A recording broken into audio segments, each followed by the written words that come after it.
Dr. Srivarmas. Modi அரசாங்கம் தொடர்ச்சியாக இந்தியாவில் இருக்கிற உழைக்கிற மக்கள், விளிம்பு நிலை மக்கள், மத்தியதர மக்களுக்கு தொடர்ச்சியாக அடி கொடுத்து கொண்டே இருக்கிறார். இந்திரா காந்தி எதற்காக வங்கிகளை தேசியமயமாக்கினாரோ அதற்கு நேர் எதிரான ஒரு செயலை மோடி அரசாங்கம் செய்திருக்கிறார்கள்.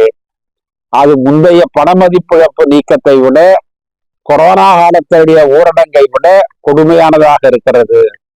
என்னவென்று சொன்னால், நம்மிடம் இருக்கிற தங்க நகையை அடகு வைக்க வேண்டும் என்றால் அந்த தங்க நகை உங்களுடையது என்பதற்கான சாட்சி என்ன என்று கேட்கிறார். யார் பில் வச்சிருக்க முடியும்? பாரம்பரியமான நகைகள் இருக்கின்றன. தாய் போட்ட தாலி இருக்கும், சகோதரி அணிந்திருந்த வளையல் இருக்கும், பாட்டி அணிந்திருந்த பவுன் நகைகள் இருக்கும். இவைகளையெல்லாம் அடகு கடைக்கு எடுத்து செல்கிற பொழுது, வங்கிகளுக்கு எடுத்து செல்கிற பொழுது இதற்கான ஆதாரம் எங்கே என்று கேட்டால் யார் இதற்கு ஆதாரம் தர முடியும்? இந்த திட்டத்தை வகுக்கிற ரிசர்வ் வங்கி கொஞ்சமாவது யோசித்திருக்க வேண்டாமா? மக்களுடைய பொருளாதார சூழ்நிலை, குடும்ப சூழ்நிலை அவர்களுக்கு தெரிந்திருக்க வேண்டாமா? உலகம் முழுவதையும் அறிந்து வைத்திருக்கிறேன் என்று சொல்லுகிற மோடி இதை புரிந்து கொள்ள வேண்டாமா? அந்த கட்சியினுடைய அமைச்சர்கள் இதையெல்லாம் தெரிந்து வைத்திருக்க வேண்டாமா? இதற்கெல்லாம் எங்கே செல்வது? இதனால் என்ன நடக்கும் என்று சொன்னால், கிராமப்புறங்கள்ல, நகரப்புறங்கள்ல மீண்டும் கொள்ளையடிக்கிற அடகு வியாபாரிகள் தோன்றுவார்கள். அதற்கு முன்பு நிலங்களை நாம் இழந்தோம், நகைகளை நாம் இழந்தோம். யாருகிட்டன்னு சொன்னா, இது மாதிரி அடகு வைக்கிறவங்க கிட்டதான் நாம இழந்தோம், அடகு பிடிக்கிறவங்க கிட்ட. அதனாலதான் இந்திரா காந்தி என்ன செய்தார் என்றால், வங்கிகளை தேசிய உடைமையாக்கி எளிய மக்களை வங்கிகளுக்கு செல்ல வைத்தார். அது ஒரு பெரிய சோசியலிச நடவடிக்கை. கோடிக்கணக்கான மக்கள் அதனால் பலனடைந்தார்கள். எனவே இதனை உடனடியாக மோடி அரசாங்கம் அதிலிருந்து விடுதலை தர வேண்டும், அந்த சட்டத்தை திரும்ப பெற வேண்டும் என்று காங்கிரஸ் கட்சியின் சார்பாக நாங்கள் கேட்டுக்கொள்கிறோம்.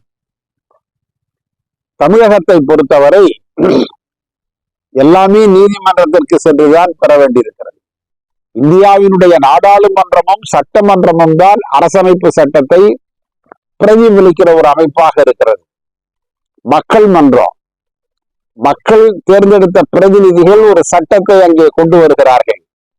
ஆனால் அதை நடைமுறைப்படுத்துவதற்கு ஆளுநர் தடையாக இருக்கிறார். இதை அறிந்த உச்ச நீதிமன்றம் அந்த தடையை நீக்கியது. ஆளுநருக்கு அரசமைப்பு சட்டத்தில் அந்த அதிகாரம் இல்லை என்று சொன்னது. ஆளுநருக்கு இல்லாத அதிகாரத்தை அவர் நடைமுறைப்படுத்தக்கூடாது என்று உச்ச நீதிமன்றம் சொன்னது. அது தமிழகத்திற்கு மட்டுமல்ல, இந்தியாவிற்கே ஒரு சிறந்த எடுத்துக்காட்டான ஒரு தீர்ப்பாகும். முதலமைச்சர் வேந்தராக ஆகக்கூடிய ஒரு வாய்ப்பை அது கொடுத்தது.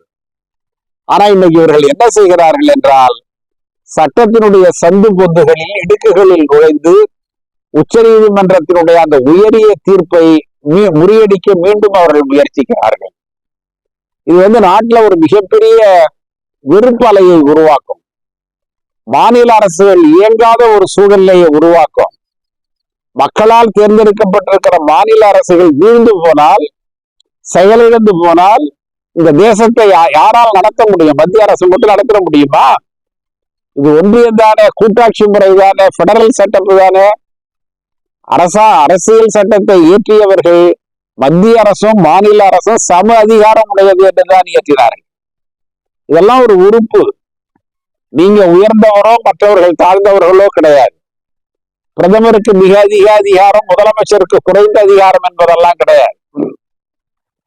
இவர்கள் எல்லோருமே ஒரே சமதளத்தில் இருக்கிறவர்கள் தான். ஆனா நீங்க மாநில அரசாங்கங்களை ரசிக்க பார்க்கிறீர்கள். இன்றைக்கு எங்களுடைய தலைவர் ராகுல் காந்தி கூட தெளிவாக சொல்லி இருக்கிறார், தமிழக அரசாங்கம் தன்னுடைய உரிமைக்காக போராடுகிறது, காங்கிரஸ் கட்சி அதற்கு துணை நிற்கும் என்று அவர் தெளிவாக சொல்லி இருக்கிறார். நமக்கு வரவேண்டிய கல்வி பணம் கூட 2000 கோடிக்கு மேற்பட்ட தொகை தர மறுக்கிறார்கள்.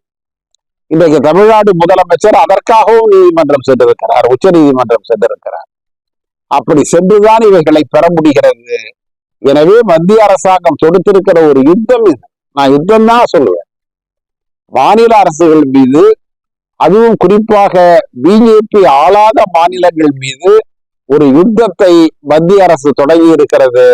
இந்த யுத்தம் உரிமைக்கான யுத்தம் என்பதை நாம் தெரிந்து கொள்ள வேண்டும். நம்முடைய உரிமைக்கான யுத்தம், நம்முடைய உரிமையை பறிப்பதற்காக அவர்கள் செய்கிற சண்டை. அதுல நாம வெற்றி பெறணும், மாநிலங்கள் ஒன்றாக இருந்து செயல்படணும்னு முதலமைச்சர் கேட்டிருக்காரு. அதற்கு தமிழக காங்கிரஸ் உறுதுணையாக இருக்கும், நாங்கெல்லாம் உறுதியாக அவருக்கு ஒத்துழைப்பு தருவோம் என்று தெரிவித்துக் கொள்ளும். நீங்க நம்முடைய அரசமைப்பு சட்டத்துல எல்லா துறைகளுக்குமே சில அதிகாரங்கள் கட்டுப்படுத்தப்பட்டிருக்கின்றன. ஒரு சின்ன உதாரணம் உங்களுக்கு சொல்ற நினைவு இருக்கும்னு நினைக்கிறேன். 5 ஆண்டுகளுக்கு முன்பு கல்கத்தாவில் சிட்டி போலீஸ் கமிஷனருக்கு எதிராக இதே மாதிரி இடி போய் சிபிஐ இடி இவர்கள் எல்லாம் போய் தொடர்ச்சியாக அவருக்கு எதிராக சோதனை செய்தார்கள். மாநில அரசாங்கத்தை கேட்காமலேயே செய்தார்கள். உடனே மம்தா பானர்ஜி என்ன செய்தார் என்று சொன்னால், சிட்டி போலீஸ் கமிஷனரை அழைத்து நம்மிடம் சொல்லாமல் வந்திருக்கிற சிபிஐ மற்றும் இடி அதிகாரிகள் 80 பேரையும் கைது செஞ்சு கல்கத்தாவில் இருக்கிற காவல் நிலையத்துல தரையில உட்கார வைங்க. அதே மாதிரி அவங்க கைது செய்து தரையில உட்கார வச்சாங்க. அதன் பிறகு உள்துறை அமைச்சகத்திலிருந்து ஆட்கள் ஒரு சமாதானம் நடந்து அதன் பிறகுதான் இடி வெளியிலேயே அனுப்பப்பட்டார்கள். சிபிஐயும் ஒரு மாநில அரசாங்கத்திற்கு அந்த அதிகாரம் செய்யலாம். நீங்க எதற்கெடுத்தாலும் இப்ப என்ன ஆயிடுதுன்னா, ஒரு இடி சோதனை செய்தாலே நான் குற்றவாளி ஆகிவிடுவேன். அதன் பிறகு நான் குற்றமற்றவன் என்று சொல்லிக் கொள்வதற்கு ஏகப்பட்ட பணிகள் செய்ய வேண்டும். இதைத்தான் அவர்கள் செய்கிறார்கள். எல்லோரையுமே கரைப்படுத்துவது. நீங்க டெல்லியில அப்படிதான் கரைப்படுத்துறாங்க, பல மாநிலங்கள் அப்படிதான் கரைப்படுத்துறாங்க. இன்னைக்கு சோனியா காந்தி மீதும் ராகுல் காந்தி மீதும் அப்படித்தான் ஒரு கரையை வீசுகிறார்கள். நேஷனல் ஹெரால்டு யாரை வேண்டுமானாலும் கரைப்படுத்தலாம் என்பது உங்களுடைய கணக்கு. அந்த கணக்கு பொய்த்து விடும். உலக வரலாற்றுல ஹிட்லர் அப்படிதான் நினைச்சாரு, முசோலினி அப்படிதான் நினைச்சாரு. ஆனால் அவர்களுடைய முடிவுகள் எல்லாம் கேவலமாக முடிந்தன. அதை போன்ற ஒரு முடிவு இந்தியாவிலும் வரும் என்பதை தெரிவித்துக் கொள்ளுங்க. அண்ணா திராவிட முன்னேற்ற கழகம் என்பது, எடப்பாடியுடைய தலைமையில் இருக்கிற அண்ணா திராவிட முன்னேற்ற கழகம் என்பது எல்லாத்தையும் இழந்து ஒரு அனாதையாக இருக்கிற ஒரு அரசியல் கட்சி. நீங்க எந்த உரிமை போராட்டத்தையும் அவர்கள் நடத்தியது கிடையாது. நான் அவங்களை குறைத்து மதிப்புங்கிறதுக்காக சொல்ல, அது அவர்களுக்கே தெரியும். எந்த உரிமை போராட்டத்தையும் அவர்கள் செய்வது கிடையாது. அவர்கள் ஆட்சியில் இருக்கிற பொழுது கூட மத்திய அரசாங்கம் அவர்களுக்கு தர மறுத்த சலுகைகளை, தர மறுத்த உரிமைகளுக்கு எதிராக அவர்கள் பேசியது கிடையாது. இதே நீட் தேர்வுக்கு எதிராக எடப்பாடி அரசாங்கம் இருந்த பொழுது ஒரு தீர்மானத்தை நிறைவேற்றி மத்திய அரசுக்கு அனுப்பினாங்க. உள்துறை அமைச்சகம் 2 நாள்ல அதை திருப்பி அனுப்பிவிட்டது நாங்க ஒத்துக்க மாட்டோம். ஆனா திருப்பி வந்த விஷயத்த அவங்க சட்டமன்றத்துல சொல்லவே இல்லை. ஓராண்டு காலம் மறைத்து வைத்திருந்தாங்க. நீங்க சட்டமன்றத்திடமோ நாடாளுமன்றத்திடமோ எதையும் மறைக்க கூடாது. மறைக்கிற அதிகாரம் நமக்கு இல்லை. எல்லாமே அங்க பேசப்பட வேண்டிய விஷயம். அதன் பிறகு வேறு ஒரு சோர்ஸ் மூலம் தான் இவங்க மறைச்சு வச்சிருக்காங்கன்னு தெரிஞ்சு அதை சட்டமன்றத்துல கொண்டாந்தப்ப பதில் பேச முடியாமல் திணறி நின்றவர்கள் தான் இந்த எடப்பாடியுடைய அதிமுக. எனவே அவங்க போய் மோடியத்தெல்லாம் கேள்வி கேட்டுருவாங்க, மத்திய அரசு கேள்வி கேட்டுருவாங்கன்னு சொல்ல முடியாது. நாங்க பாரதிய ஜனதாவோட கூட்டு சேர மாட்டோம்னு சொல்லிக்கிட்டே இருந்தவர் திடீர்னு உரிமை கூட்டு சேர்ந்துட்டாரு. அது எதுக்கு அதை சொல்லுவாரு? வெளியிருக்க வேண்டாமே.